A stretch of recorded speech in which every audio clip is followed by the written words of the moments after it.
MCQ. तो physics का पहले एमसीक्यू कंप्लीट करा देते हैं और शॉर्ट क्वेश्चन, लॉन्ग क्वेश्चन, जिस टाइप का भी क्वेश्चन एग्जाम में आएगा सारा क्वेश्चन हम कराएंगे, ठीक है। तो आज से समझिए तो एग्जाम की तैयारी शुरू प्रकाश की चाल होती है। तो पढ़ते आ रहे हैं बचपन से और चैप्टर में भी पढ़े हैं 3 × 10⁸ मीटर पर सेकेंड। ये रटने की जरूरत थोड़ी है, ये तो बस एक झलक देखिएगा, हाँ याद आ जाएगा अगर थोड़ा भूल गए होंगे। समतल दर्पण द्वारा प्रतिबिंब कैसा होता है बना हुआ, सीधा, बराबर, आभासी, तीनों होता है, 3 में से सभी लगा देना है। प्रकाश के परावर्तन के कितने नियम है, तो 2 नियम है, अपवर्तन के भी 2 नियम है, ठीक है। परावर्तन के नियम लागू होते हैं किस में, परावर्तन जो होता है किस में होता है, केवल समतल दर्पण में होता है, केवल अवतल दर्पण में होता है, केवल उत्तल दर्पण में होता है, या सभी परावर्तक पृष्ठ में होता है। तो इसका आंसर हो जाएगा चौथा नंबर, सभी परावर्तक पृष्ठ में होता है, ठीक है। जितना परावर्तक पृष्ठ है, जो भी चिकना सतह है, सभी से प्रकाश परावर्तन होता है, टकरा के वापस आता है। गोलीय दर्पण के ज्यामितीय केंद्र को क्या कहते हैं, तो गोलीय दर्पण का जो ज्यामितीय केंद्र होता है उसको ध्रुव कहते हैं, ठीक है, ध्रुव, पोल।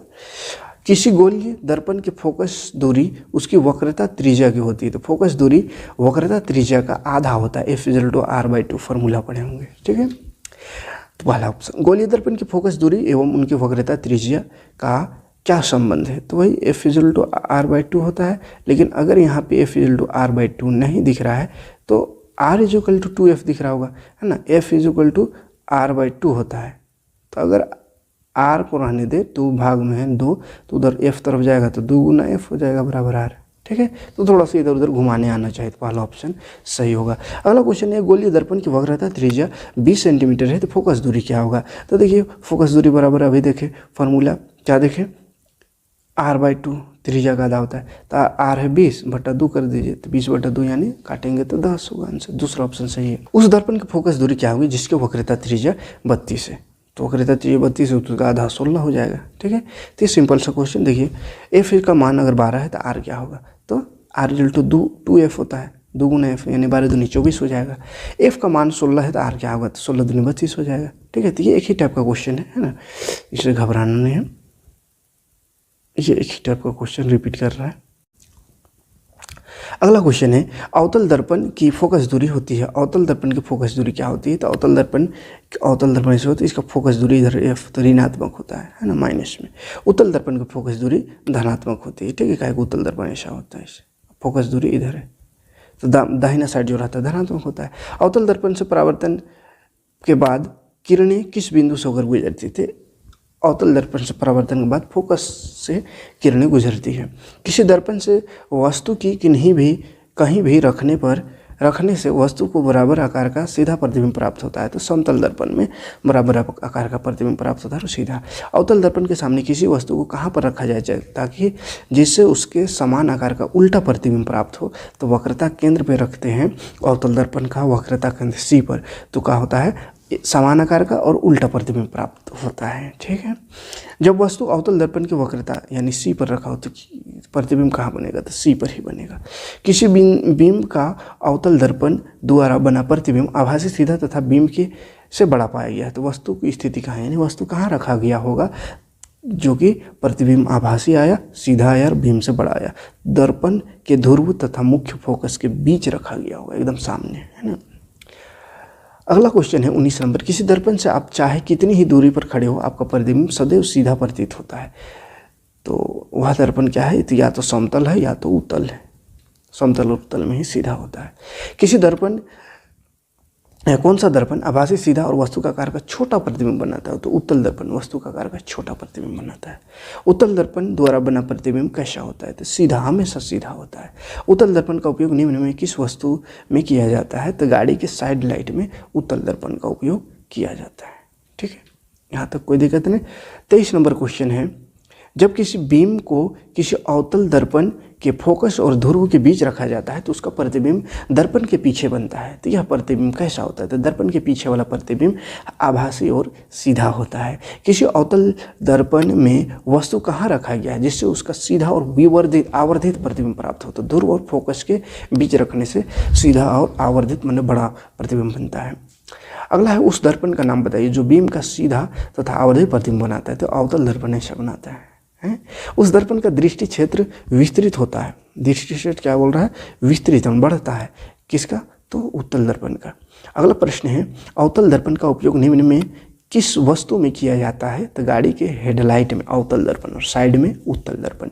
वाहनों के पास दृश्य यानी पीछे देखने के लिए कौन सा दर्पण? तो वही उत्तल दर्पण, साइड मिरर। वाहनों का अग्रदीप आगे कौन सा? तो वही अब तो अभी देखिए अवतल दर्पण। सौर भट्टी में अवतल दर्पण का उपयोग। मोटर चालक के सामने कौन सा दर्पण? तो उत्तल दर्पण, पीछे देखने के लिए उत्तल दर्पण, है ना। सोलर कुकर में भी अवतल दर्पण। हजामत माने दाढ़ी बनाने के लिए यहाँ भी अवतल दर्पण का उपयोग होता है, ठीक है। उत्तल लेंस का फोकस दूरी क्या होता है? तो ये लेंस आ गया, दर्पण खत्म, लेंस है ना, तो धनात्मक होता है प्लस में। अवतल लेंस का फोकस दूरी ऋणात्मक होता है। लेंस में कितने मुख्य फोकस होते हैं? तो दो फोकस होता है दोनों साइड। लेंस ऐसा होता है तो इधर भी फोकस, इधर भी, माने दोनों तरफ फोकस होता है, ठीक है। लेंस में कितने वक्रता केंद्र होते हैं? तो दो वक्रता केंद्र, दो फोकस तो दो वक्रता केंद्र भी होगा, ठीक है। अगला क्वेश्चन है किस लेंस की क्षमता ऋणात्मक होती है? तो अवतल लेंस की क्षमता जो है ऋणात्मक यानी माइनस में होती है। किस लेंस की क्षमता धनात्मक होती है यानी प्लस में? तो उत्तल लेंस की होगा। कौन सा लेंस अभिसारी लेंस भी कहा जाता है? तो उत्तल लेंस को अभिसारी लेंस भी कहा जाता है। लेंस के किस बिंदु पर प्रकाश की किरणें अपनी मुख्य पथ से विचलित नहीं होते? तो प्रकाश केंद्र में मुख्य पथ से विचलित नहीं होता है प्रकाश केंद्र पर। उत्तल लेंस को अभिसारी लेंस कहते हैं क्योंकि यह प्रकाश किरणों को एक जगह एकत्रित माने जमा कर देता है, इसलिए उत्तल को अभिसारी कहते हैं और अवतल को अपसारी लेंस कहते हैं, ठीक है। किसको? अवतल को, ठीक है। देखिए 43 नंबर में। 44 नंबर क्वेश्चन है किस प्रकार का लेंस वास्तविक उल्टा और वस्तु के आकार से बड़ा प्रतिबिंब बनाता है? तो उत्तल लेंस ऐसा करता है ना। उत्तल लेंस के सामने किस स्थान पर वस्तु को रखना ताकि उसका सीधा विवर्धित प्रतिबिंब प्राप्त हो? तो एकदम प्रकाश केंद्र और फोकस के बीच, एकदम सामने। उत्तल लेंस द्वारा वास्तविक आवर्धित प्रतिबिंब बनता है जब वस्तु स्थित होता है, जब वस्तु f और 2f के बीच स्थित होता है तब ऐसा बनता है। किस प्रकार का लेंस आभासी, सीधा और वस्तु के आकार का से छोटा प्रतिबिंब बनाता है? तो अवतल लेंस छोटा, अवतल बड़ा बनाता है। अवतल लेंस द्वारा बना प्रतिबिंब हमेशा वस्तु से छोटा होता है। अवतल लेंस के सामने रखे हुए वस्तु का प्रतिबिंब सदैव आभासी और सीधा होता है अवतल लेंस में, ठीक। अगला प्रश्न है 50 नंबर। अवतल लेंस द्वारा किसी वस्तु का हमेशा किस प्रकार का प्रतिबिंब बनता है? तो आभासी बनता है। इसमें निम्न में कौन सा पदार्थ लेंस बनाने के लिए प्रयुक्त होता है? नहीं किया जा सकता ना, तो जल लेंस जैसा बन सकता है, कांच भी, प्लास्टिक भी, लेकिन मिट्टी नहीं बन सकता है, ठीक है।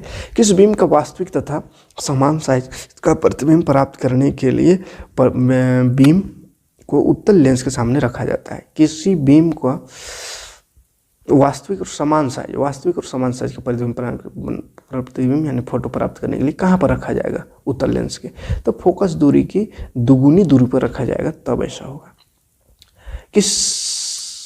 किसी गोलीय दर्पण तथा किसी पतले गोलीय लेंस दोनों की फोकस दूरियां 15 सेंटीमीटर -15। दर्पण तथा लेंस संभवतः कैसा है? तो दोनों अवतल होगा, माइनस में है मतलब अवतल होगा। किसी शब्दकोश में दिए गए छोटे अक्षरों को पढ़ते समय आप निम्न में कौन सा लेंस पसंद करेंगे? तो छोटे अक्षर को बड़ा करना है तो 15 सेंटीमीटर फोकस दूरी का उत्तल लेंस को ही करेंगे, काहे कि उत्तल लेंस बड़ा करके दिखाता है। किसी शब्दकोश के छोटे अक्षर को पढ़ने के लिए आप किस प्रकार के लेंस का उपयोग करेंगे? तो उत्तल लेंस है ना, फिर से वही क्वेश्चन, उत्तल लेंस। प्रकाश के अपवर्तन की क्रिया में कौन सी भौतिक राशि अपरिवर्तित होती है, मैंने बदलाता कौन नहीं है? तो आवृत्ति नहीं बदलाता, लेमडा जिसको बोलते हैं। प्रकाश के अपवर्तन के दो नियम होते हैं, ठीक है। जब प्रकाश की किरण हवा से कांच में जाता है तो वह मुड़ जाती है, इसको क्या? अभिलंब की ओर मुड़ जाता है, अभिलंब की ओर, है ना। हवा से कांच में जाएगा तो अभिलंब की ओर मुड़ता है। जब प्रकाश किरण कांच से हवा की ओर जाती है तो वह अभिलंब से दूर भागता है ना। सघन माध्यम, विरल माध्यम पढ़ाए हैं। स्नेल्स के नियम के अनुसार क्या होता है? तो mu = sin I / sin R होता है, जो कि अपवर्तन का दूसरा नियम है। किसी लेंस की क्षमता P और उसकी फोकस दूरी F पर क्या संबंध है? तो P बराबर होता है 1/F, ये संबंध है। पावर बराबर 1/, फोकस दूरी। लेंस की क्षमता के सही मात्रक डायोप्टर है, डायोप्टर, ठीक है। अगला प्रश्न देखते हैं। अगला प्रश्न है निम्न में से किसका मात्रक डायोप्टर है? तो वही लेंस की क्षमता का सही मात्रक तीसरा ऑप्शन है। 1 मीटर फोकस दूरी वाले उत्तल लेंस की क्षमता क्या होगा? तो 1 मीटर फोकस दूरी है तो 1/1 हो जाएगा, यानी 1 डायोप्टर होगा। किसी उत्तल लेंस की फोकस दूरी हमेशा क्या होगा, तो उत्तल लेंस है तो फोकस दूरी हमेशा प्लस होगा और अवतल का माइनस है ना। -4D डायोप्टर क्षमता वाले अवतल लेंस की फोकस दूरी क्या होगी। पावर बराबर होता है फॉर्मूला 1/f, तो f बराबर क्या हो जाएगा, f बराबर हो जाएगा 1/p पावर, तो 1/4 होगा। इसको काटेंगे तो कटबे नहीं करेगा, कैसे कटेगा भाग देंगे तो 0 पॉइंट लगेगा, फिर 4 दूनी 8, 4 × 5 = 20, 25 होगा 0.25। लेकिन 0.25 ऑप्शन है नहीं, तो 0.25 मीटर होगा है ना, काहे कि मीटर ऐसा मतलब होता है, तो मीटर हर यहाँ आंसर में सेंटीमीटर दिया होता है, इसको 100 से गुना करना होगा, तो 0.25 को 100 से गुना करिएगा तो 25 आएगा है ना, 25 सेंटीमीटर। किसी उत्तल लेंस का फोकसांतर 25 फोकस दूरी यानी कि 50 सेंटीमीटर है, तो उसकी क्षमता क्या होगा, तो 50 सेंटीमीटर इसको सबसे पहले मीटर में बदलना होगा, तो मीटर होगा 0.5 मीटर और ऊपर 1/0.5 पॉइंट हटेगा ऊपर 0, तो 5 × 5, 5 दूनी 10 यानी 2 डायोप्टर हो जाएगा। और चूंकि उत्तल लेंस है इसलिए +2 और अवतल रहता तो -2, ठीक है। 2D फिर से क्षमता दिया हुआ था इसका फोकस दूरी, तो 1/2 करेंगे, 1/2 यानी 0.5 मीटर और ये मीटर को सेंटीमीटर में बदलेंगे तो 50 सेंटीमीटर हो जाएगा, ठीक है। अगला प्रश्न है 10 सेंटीमीटर ऊंची एक वस्तु किसी लेंस के सामने रखी गई है जिससे उसका 3 गुना बड़ा प्रतिबिंब होना, उस लेंस द्वारा उत्पन्न आवर्धन क्या होगा। आवर्धन क्या होगा ये बताना है। तो इसका आवर्धन का फॉर्मूला V/U फॉर्मूला पढ़ाए हैं, ठीक है। और भी फॉर्मूला होता है, या देख लीजिएगा फॉर्मूला है ना, तो इसका आंसर हो जाएगा 3। इसमें फॉर्मूला नहीं लगेगा, 3 गुना हो रहा है, आवर्धन माने कितना गुना बढ़ रहा है, तो यहाँ 3 गुना लिखल है तो डायरेक्ट 3 आंसर हो जाएगा। और 70 नंबर क्वेश्चन देखिए, लास्ट क्वेश्चन है, यदि अनंत पर स्थित वस्तु का प्रतिबिंब उत्तल लेंस द्वारा 10 सेंटीमीटर की दूरी पर बनता है तो लेंस की फोकस दूरी क्या होगा। फोकस दूरी बताना है। अगर दिया हुआ का चीज स्थिति का चीज का स्थिति वस्तु प्रतिबिंब की स्थिति, तो प्रतिबिंब वस्तु का प्रतिबिंब उत्तल लेंस के द्वारा 10 सेंटीमीटर की दूरी पर बनता है तो लेंस का फोकस दूरी क्या होगा। तो अनंत पे रखे हैं तो 10 में बन रहा है, इसका मतलब इसका फोकस दूरी 10 सेंटीमीटर होगा, ठीक है।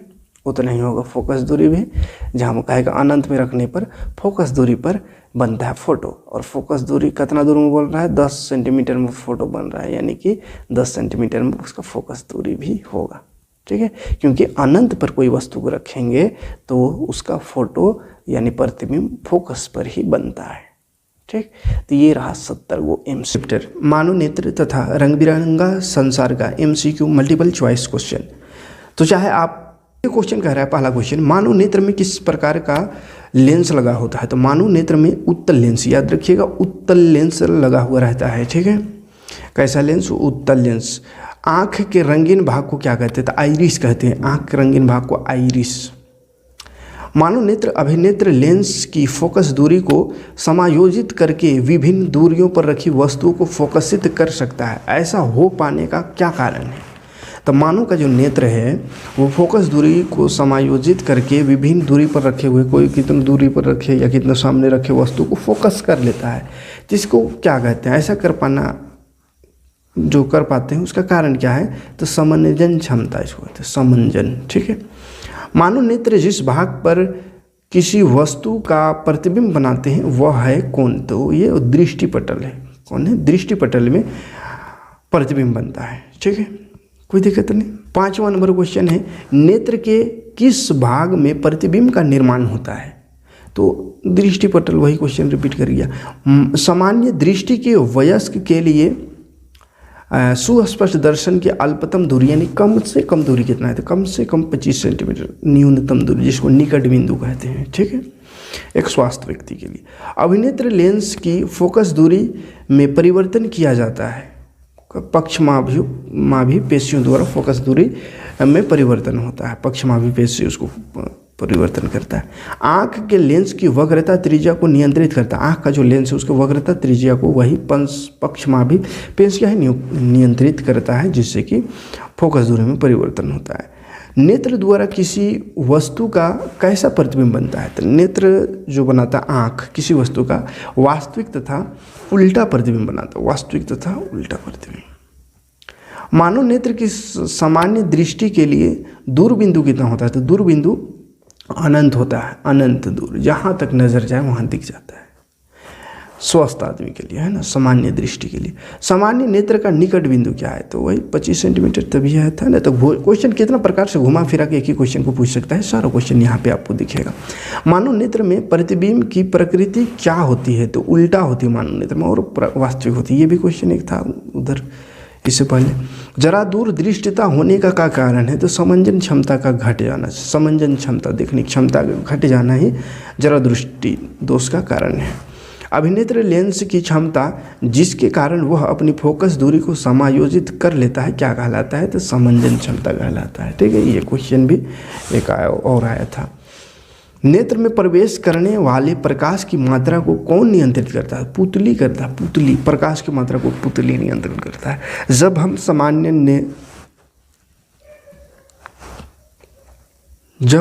सामान्य नेत्र से किसी बिंदु की दूरी में वृद्धि करते हैं तो अभिनेत्र लेंस की प्रतिबिंब दूरी क्या होता है?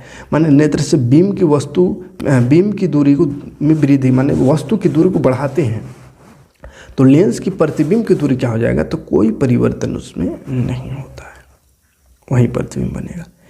किस दृष्टि दोष में वस्तु का प्रतिबिंब रेटिना के सामने बनता है? तो निकट दृष्टि दोष में रेटिना के सामने बन जाता है। निकट दृष्टि दोष को किस लेंस से दूर करते हैं? तो अवतल लेंस से, याद रखिएगा। दीर्घ दृष्टि दोष को किस लेंस से दूर किया जाता है? तो इसको उत्तल लेंस द्वारा दूर कराया जाता है। क्लियर है? 19 क्वेश्चन। आगे बढ़ते हैं।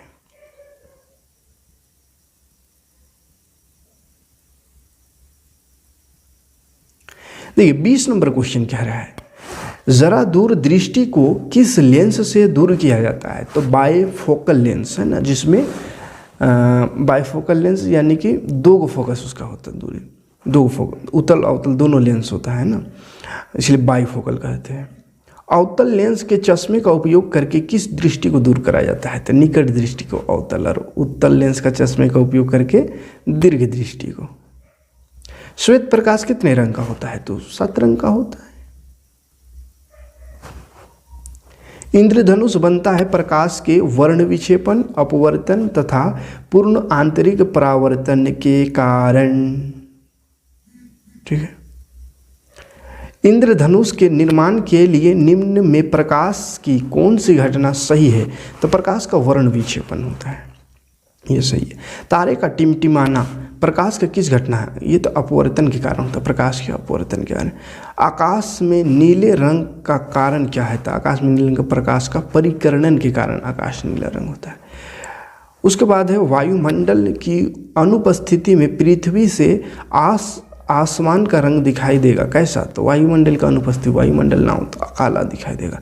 खतरे के निशान के रूप में किस रंग का उपयोग करा जाता है? तो लाल रंग के उपयोग कर। इस चैप्टर से बन सकता है चुंबकीय क्षेत्र रेखाएं चुंबक के किस ध्रुव से प्रकट होती है? तो चुंबक का जो क्षेत्र रेखा होता है वो किस ध्रुव से प्रकट होती है, निकलता है, किस ध्रुव से निकलता है? तो उत्तरी ध्रुव से निकलता है, उत्तरी ध्रुव से। ठीक है, उत्तरी ध्रुव से प्रकट होती है। अगला क्वेश्चन है फ्लेमिंग के वामहस्त नियम में अंगूठे द्वारा क्या प्रदर्शित होता है? तो फ्लेमिंग का जो वाम मतलब बायां है ना, तो बायां अंगूष्ठ नियम, इस तरह से बायां हस्त नियम था ना, इस तरह से ऐसे था, ऐसा बायां हाथ से इस तरह का नियम जो था उसमें अंगूठा क्या दिखाता था? अंगूठा था, अंगूठा बल दिखाता है, बल होगा। उसके बाद अगला प्रश्न है दक्षिण हस्त माने दायां हाथ, है ना, दायां हस्त वाला जो नियम था उस दक्षिण हस्त अंगुष्ठ नियम में अंगूठा किस चीज़ को दिखाता था? तो दायां हाथ वाला में दक्षिण हस्त में अंगूठा जो है धारा को दिखाता है ना, धारा को संकेत किया जाता है अंगूठा से, याद रखिएगा, है ना, कन्फ्यूज नहीं होइएगा। बायां में बल होगा और दायां में, दक्षिण वाला में धारा। किसी प्रोटॉन का निम्न में से कौन सा गुण किसी चुंबकीय क्षेत्र में मुक्त गति करते समय परिवर्तित हो जाती है? तो कोई प्रोटॉन हो तो उसका कौन सा गुण जो है बदल जाता है चुंबकीय क्षेत्र में मुक्त गति करते समय, मतलब चुंबक क्षेत्र में गति करने समय? तो वेग बदल जाता है, वेग, है ना। पश्चिम की ओर प्रक्षेपित कोई धनावेशित कण किसी चुंबक क्षेत्र द्वारा उत्तर की ओर विक्षेपित हो जाती है तो चुंबक क्षेत्र की दिशा क्या होगा। तो पश्चिम की ओर कोई धनावेशित कण है वो चुंबक क्षेत्र द्वारा उत्तर की ओर विक्षेपित हो, उत्तर की ओर ही करे तो इसका बताना है चुंबक क्षेत्र की दिशा कहाँ होगा, तो ऊपरी मुखी में होगा इसका आंसर। अगला क्वेश्चन है तांबे के तार की आयताकार कुंडली किसी चुंबकीय क्षेत्र में घूर्णी गति कर रही है, गोल गोल गति है ना। इस कुंडली में प्रेरित विद्युत धारा की दिशा में कितने परिभ्रमण के पश्चात परिवर्तन होता है, तो आधे परिवर्तन होगा, आधा याद रखिएगा इसमें, ठीक है। निम्न में से कौन किसी लंबे विद्युत धारावाही तार के निकट चुंबकीय क्षेत्र रेखाओं का सही वर्णन करता है, तो चुंबकीय क्षेत्र रेखाओं का सही वर्णन कौन करता है, तो ये इसका सही आंसर हो जाएगा चौथा ऑप्शन, चुंबकीय क्षेत्र की सकेंद्रीय क्षेत्र रेखाएं जिनके केंद्र तार होता है। अगला प्रश्न है वैद्युत प्रेरण की परिघटना क्या है, तो कुंडली तथा चुंबक के बीच अपेक्षित गति के कारण कुंडली में प्रेरित विद्युत धारा उत्पन्न करना ही वैद्युत प्रेरण की परिघटना है।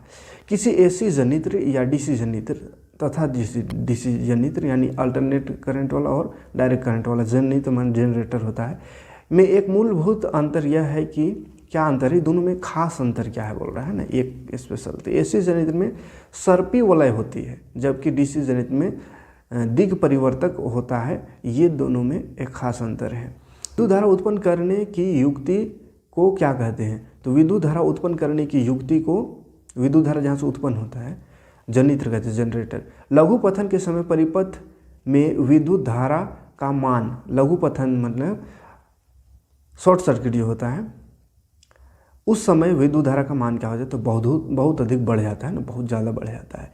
किसी विद्युत धारावाही लंबी परिनालिका के भीतर चुंबकीय क्षेत्र, परिनालिका है तो उसके अंदर चुंबक क्षेत्र सभी बिंदुओं पर एक समान होता है। कौन सी युक्ति है जो विद्युत ऊर्जा को यांत्रिक ऊर्जा में रूपांतरित करती है, बदलता है विद्युत ऊर्जा को यांत्रिक ऊर्जा में, तो मोटर है ना, विद्युत मोटर।